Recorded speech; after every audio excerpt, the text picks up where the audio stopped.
I'm back at the MGB. Got everything hooked up. Put everything back in.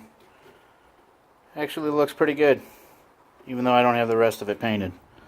But I'm still kind of thinking that there's going to be a time when I'm going to rebuild the engine anyway. So I'll eventually get down to it. And I'll probably paint it and clean it up and everything like that. These engines are very, very easy to work on. I mean, look at all the room you've got. You know, a lot of people are saying, well, you're doing the body work. You know, you might as well pull the motor and stuff like that, you know. And I want to enjoy it for a little while. I really want to enjoy it for a little while. Then I'll pull the motor and then I'll clean this up. I already know what kind of paint I used over here, and I'm sure that paint's going to be available, and then I'll be able to move all the wiring out of the way and, you know, get everything off, get the heater box off and stuff like that if I want to, you know. I mean, if I really don't want to, I'll just, you know, leave it the way that it is. I mean, but here's the dilemma.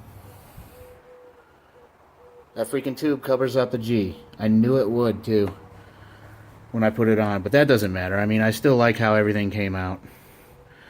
I mean, I was sitting there thinking if I broke that. It's all rusted. I was kind of thinking, okay, what could I do? Then I started thinking, okay, well, I could put in the water heater piece for the carburetor. It was on the bottom. Well, I can't do that because I don't have enough room. The exhaust manifold is sticking out too far, so in order for me to put this on, I'm going to have to shim this out, probably, and I don't want to do that.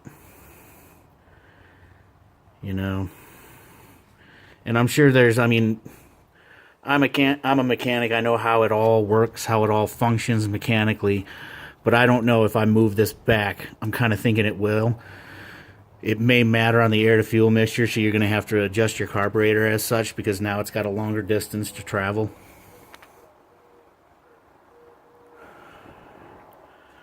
But all in all, it actually came out pretty nice. I mean, it's covering it up. I got to go see whether or not I can get another one of these.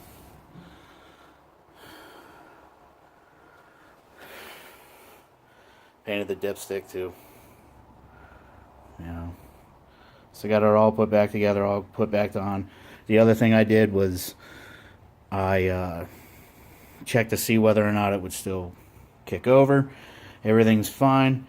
It'll still kick over. I threw some starting fluid in. It turned it over a couple of times and it kicked off. So my adjustments, my valve adjustments seem to be okay. I didn't hear anything hit anything. I didn't hear it hitting anything in there, so I think we're good on that. But just running into a little bit of a dilemma. You know, and then if I eliminate this and take that out, you know, I mean, I can't just let it hang.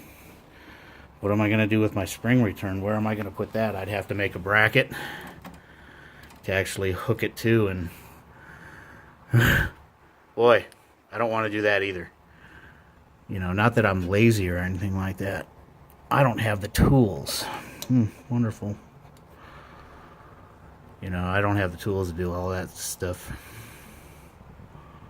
But yeah, we'll see where it leads us. I'll probably just leave it alone. But I'll probably still order another tube. I'll probably leave it alone. I mean, it still looks okay. I'm happy with it. And I guess if you're the owner of the vehicle and you're happy with it, you know, take it. So that's the update as of now. You guys have a good day. Like, subscribe, share.